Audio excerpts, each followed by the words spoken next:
Hi, I'm Teresa Baglietto, host of In Shock Radio. Like many of you, I have faced my share of challenges. From cancer to job loss, divorce to financial hardship, you name it, I have experienced it.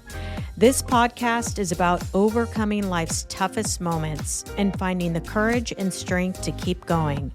So tune in to unleash your inner strength and discover how to move forward, no matter what life throws your way.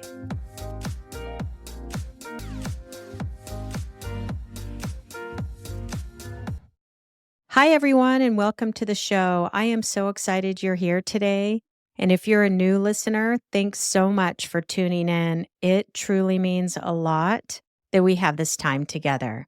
And a special shout out to all of you listening from around the world.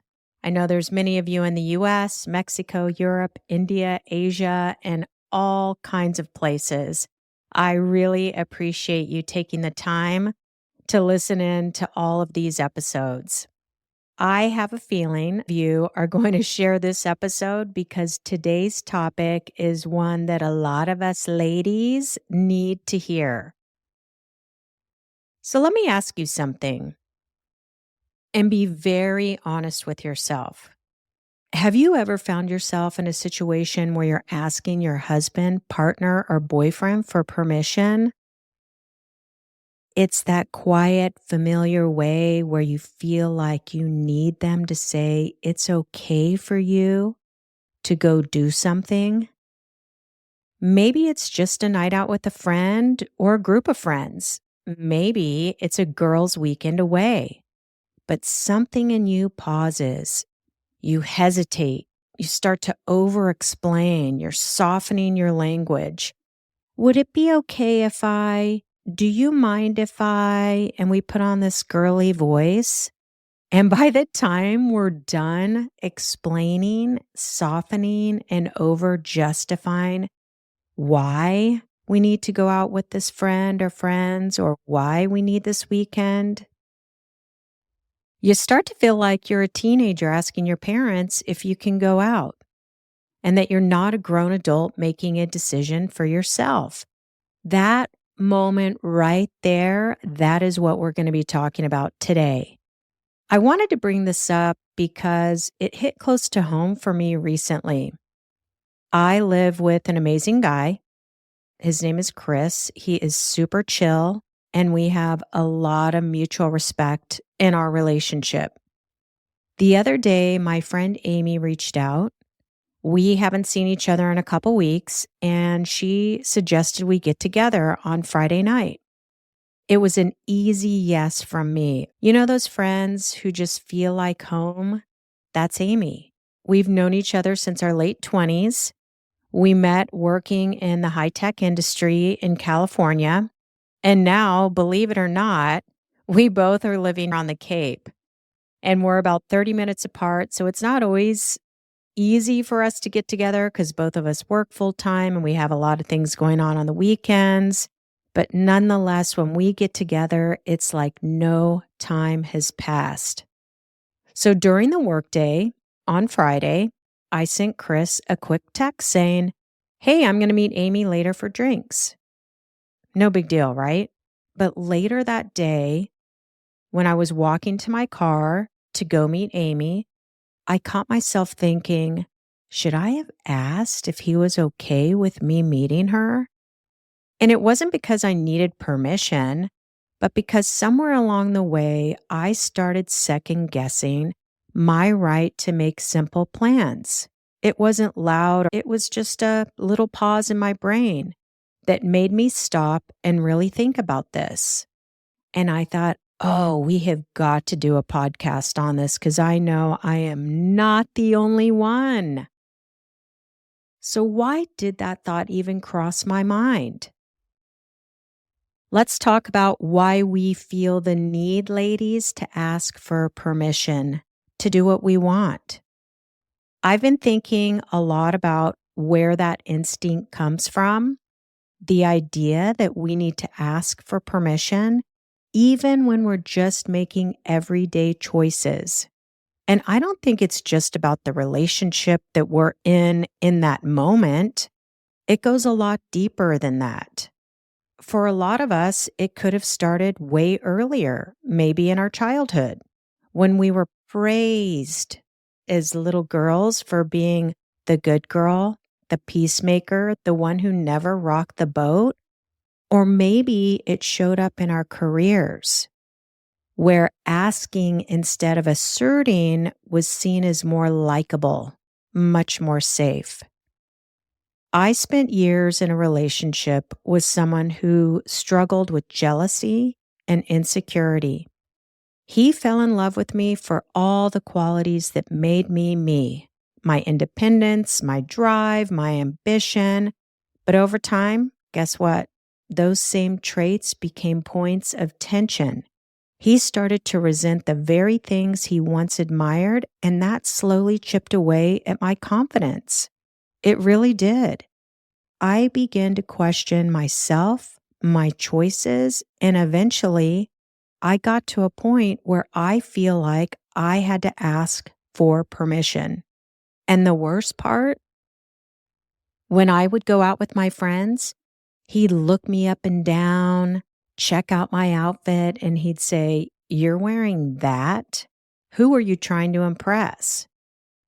Let's be honest, ladies. I know a lot of you can agree with this. Most of the time, when we're dressing to go out with our friends, packing for a girls' weekend away, we're dressing for ourselves, but also to impress our girlfriends. It's true. We're not trying to get attention anywhere else, but because we want to feel confident, strong, and good in our own skin, we dress nice. And sometimes your best friend hyping your outfit hits way harder than it would if a guy said the same thing, because we don't hear it that much. So we learn to soften, to shrink, to ask first, even when we already know what the answer is going to be. And eventually it becomes automatic. So automatic that we don't even realize we're doing it. But here's where I want to make something very, very clear. What we're talking about is not about disrespecting our partners. Mutual respect matters, and it matters deeply. In a strong relationship, we communicate, we consider each other, we plan together, but there is a difference between respecting someone and feeling like you need their permission. Two very different things. And we're talking about the latter, not about respect. So the subtle shift from checking in to seeking approval can make us feel smaller. It can take away our sense of ownership over our own time, our own choices, and our own lives. So instead of asking, would you mind if, would it be okay if, what if we just shared our plans openly and with mutual respect? Something as simple as, hey, just checking in. Do we have anything going on tonight? Or do we have anything happening on Friday night? And if the answer is no, then say, great, I'm going to meet Amy or whoever your friend is for dinner and drinks at 6:00. I'll probably be home around 10. That kind of communication is clear, it's thoughtful, and it still gives your partner space to speak up. In my case, I ended up sending Chris a follow-up text later, letting him know where Amy and I were going out. We were heading to Treehouse. It's in Sandwich on the Cape. It's a brewery that he really loves. And I asked if he wanted me to bring him any beers home. That's not asking for permission. That's communicating. That's respect. You're not shrinking yourself in that moment. You're not apologizing for wanting a life outside the house. You're just being thoughtful, letting your partner know where you'll be so they don't worry and so that they feel considered. It's a small shift, but it makes a huge difference, because telling someone when you'll be home isn't about control. It's about care. And there's power in that kind of clarity, because you're still being kind, you're still being considerate, but you're also standing in your own decisions. Here's a perfect example. I saw this TikTok the other day. It was two dudes standing in their tropical outfits somewhere outside of the US, and the caption said, "When you're 30 years old and you're letting your mom know you arrived safely." And I love that because I have 3 grown boys, and we do that when we travel. I let them know when I'm taking off, when I've landed. I get the same respect back. And it's totally normal, natural, and fine. We're not doing it because we feel obligated to do it. We're doing it because we care. And if something were to happen, they know where we are. That's what mutual respect looks like. It's not asking if you're allowed, but trusting each other enough to speak plainly and live fully. And once you start noticing it in one area of your life, you begin to spot it everywhere. It sneaks in quietly. Like when you get home after dinner with friends, you're feeling refreshed, and the first thing out of your mouth is, "Honey, thank you so much for letting me go out. I really needed that." Have you found yourself in that situation? But wait, letting me? We're not kids checking in with our parents. We're adults. No one let us do this. We don't need to ask. What we should be saying is a simple, "Hey, honey, I'm back. I had a great time. I really needed that time." That's it. No guilt, no apology, no thanks for letting me go. Just honesty. Then share more about the night, what you loved about it, the laughs, the conversation. Maybe you ran into some other people. Maybe there was a beautiful sunset, whatever it is. But think about this. If you lived with a close friend and walked in the front door, they would probably ask you, "Hey, how was your night?" And you dive right into the details. It would turn into a natural, engaging conversation. And that's how it should feel with your partner too. Open, easy, and supportive. Nothing other than that. When I walked in my front door with that 12-pack of Chris's favorite beers, he immediately asked me, "How was the night?" No attitude, no jealousy, no weird energy, just genuine interest with zero friction between us. But here's the thing about guilt. The guilt doesn't just show up after one night out, it sneaks into everything. Like, what about if you want to go away for a girls' weekend? Suddenly, we're doing a mental math. Okay, how long am I going to be gone? Who's going to handle things for me while I'm gone? I just went out the other night. Maybe I should just stay home this time, right? We act like we're abandoning our families instead of simply doing something for ourselves. Does that sound familiar? I know there is a lot of women out there who put everyone else before them. Everyone, their family, their friends, even strangers. They ice their ability to live life to its fullest because they're so busy caring for everybody else. It is time to melt that ice, ladies. So picture this. You've got a work trip coming up in a couple of weeks, something your partner already knows about. Then, out of nowhere, a friend you haven't seen in forever reaches out and invites you to hang out just for the night for a sleepover. Immediately, your brain starts spinning. Wait, got this business trip coming up. That's already 3 days away from home. Now I'm thinking about going out again for an overnight. I just went out with Amy the other day.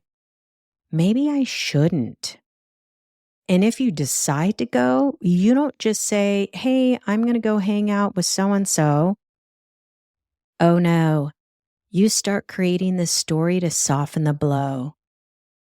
Well, honey, she's going through something really heavy. She needs support. I wouldn't normally go, but she really could use a friend right now. When the truth is, you just want to go hang out with your friend. It's been 6 months. You miss her. You want to connect with her, catch up with her, throw back a couple glasses of wine. But instead of owning that, we start explaining ourselves in a way that we need them to say, okay, I'll let you go. We're justifying having joy in our lives. But let's be real. We live with these people.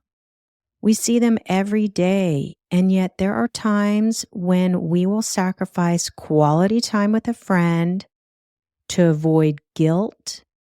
But listen to this. Think how guilty you feel when you tell your friend no.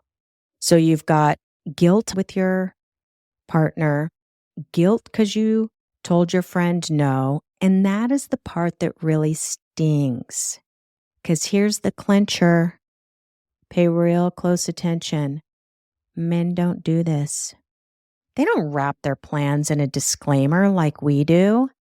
How many times has your partner come to you with a sad story why he needs to go out?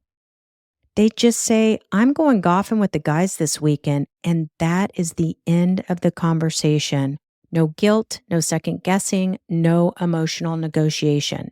Now, I realize there's some women out there who don't want their guys doing stuff. This isn't about that. We're talking about how us ladies have a tendency to feel like we need permission. We need to ask. We need to explain ourselves. We have to stop carrying the emotional tax of freedom. We can love our people and go away for a night or a weekend or a work trip. We can be devoted partners and moms and still belong to ourselves. It's in those quiet moments where we adjust our tone or hold back a thought. We do it so often, it has become second nature. But when you really stop and pay attention, you'll start to notice how deep this runs in our lives, inside our homes. I raised 3 boys, and I am all too familiar with hearing myself say, "Can you babysit the kids tonight?" Wait, what? Are you fucking kidding me? Why are we asking our partners, our husbands, our boyfriends who live with us to babysit their own kids? Have you ever heard a guy say that? No. If a guy's out with his buddies, he's going to say, my wife's at home with the kids. So instead of asking your partner if he can babysit or watch the kids, maybe we should start saying things like, hey, what's your evening look like? If you're free, would you be cool taking over the kid duty tonight? I could use a break and I want to grab dinner with my friend. And what about this one? I have done this one so many times. I finally asked myself, why the fuck am I thanking my partner for cleaning up the house that we both live in? We don't get thanked for doing the dishes, folding the laundry, packing lunches if you've got kids, or handling dinner after a full day of work. And when I say a full day of work, my work day is about 10 plus hours. And now I'm in the kitchen, you're in the kitchen after a long day, we're cranking out dinner because the hubs is working 12 plus hours. We just do it because we've been conditioned to carry the weight of it without question. Not to mention, who's going to cook dinner if you're not? What are you going to wait till he gets home and start dinner? It's probably going to be really late. So we are doing it for ourselves, but I think you get the point. Cooking dinner after a long ass work day, raising kids, keeping a home, running a life.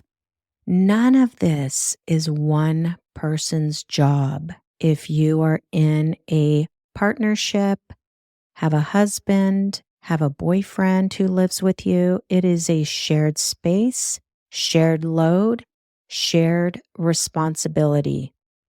It's not babysitting when a dad takes care of his own children. It's not helping when they clean the house you both live in. It's just what grown adults do when they live in a space together, when they build a life together, when they raise a family together. We need to stop acting like it's extra. It's not a favor and it's not above and beyond. And when we stop treating it that way, when we stop thanking them for doing the bare minimum, it gives space to start expecting balance, shared responsibility without guilt. Because this isn't about creating conflict, it's about creating balance. Maybe it starts with us noticing those moments when we instinctively ask, apologize, or say thank you, when we really are seeking balance. And from there, we can begin to make small intentional changes that create more balance and more mutual respect in our relationships. For instance, Chris and I have a shared responsibility in the kitchen. I cook dinner, but he cleans it up. He will leave those dishes overnight sometimes and wash them the next day. I can't stand dirty dishes in the sink. Well, guess what? I'm not doing it. I've taught myself to let it go. He does them in the morning. They don't sit there for days. He does them. We both clean the house, both do laundry. Sometimes I'm doing it more than him, but overall, it's shared responsibility. He doesn't say thank you, and I don't say thank you. So here's a beautiful example of what it looks like when a woman truly takes care of herself. This is such a great story. So I was sitting in the nail salon today, waiting for my polish to dry, when I overheard the nail tech chatting it up with another woman sitting next to me. And he said, "Hey, are you from around here?" And she said, "No." And he said, "Did you come with your family?" Again, she said, "No." He said, "Oh, you must have come with your friends." And she goes, "No, I didn't come with my friends." So curious, he finally said, "Well, then who did you come with?" She smiled. I was staring at her by this time, and she said, "I came by myself." My heart started singing because I just felt like I had her vibe. She went on to explain that her husband was home handling everything, including the kids, and that she was here to rest and recharge. And he said, "What are you doing by yourself?" As if being by yourself is tough, right? She said, "I love the ocean. I take walks on the beach." I looked over at her and I said, "Good for you. I am so impressed that you recognize that you needed this time for yourself." And she said, "I have to make this time. If I don't, I will wear myself out. I carry a lot in my household and I manage everything." And it was just such a gentle reminder. This is not indulging. This is not, I need to go on some luxurious vacation by myself. This is essential. Rest isn't a reward, it's how we keep going. So, as we wrap up today's episode, I want to remind you this: you're not asking for too much by taking time for yourself. You're not selfish for needing space, rest, or connection with your friends. You're just human. You're worthy. And you are allowed to live life, a beautiful life that isn't always centered around what others need from you. We all need breaks. You need a break. He needs a break. It's that balance. Each one of you needs that time. Start small, speak up, own your choices. Don't feel like you have to walk soft and create this dramatic story. When that voice of guilt tries to creep in, remind yourself you do not need permission to be you. So here's a few takeaways. Speak in statements, not apologies. Instead of saying, "Would it be okay if I?" try, "I'm planning to." because you're not asking for permission. You're sharing your plan with respect. Be very clear and upfront about your needs. You want a night off? Say it. I need a night off because I'm fucking exhausted. I need a night off to be with a friend and just chill, whatever it is.